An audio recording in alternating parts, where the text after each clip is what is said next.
In other news tonight, SNAP benefits are coming, but not on time for the 40 million Americans who rely on them. The Trump administration agreed to partially fund the Supplemental Nutrition Assistance Program after a judge on Saturday ordered the USDA to distribute the money.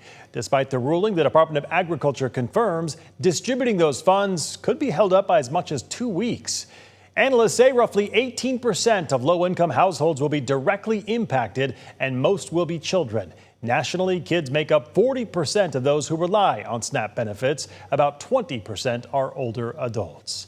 Hours after the administration's announcement, Spokane City Council unanimously passed a resolution requesting Congress to end the government shutdown, arguing those who rely on low-income benefits are in a dire situation. KREM 2's Connor McAvoy joining us tonight in the newsroom with what council members had to say about it. Connor?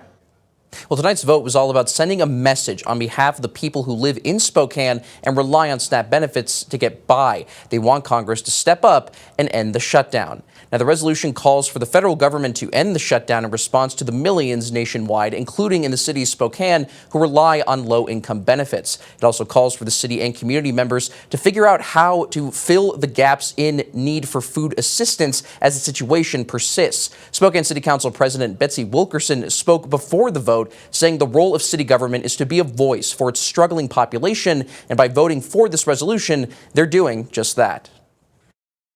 I challenge every citizen that's able to go out there and purchase food and donate it to your church or your community center or to City Hall or wherever, because really the responsibility is on all of us. Again, government can't do everything, but we as citizens can absolutely do our part.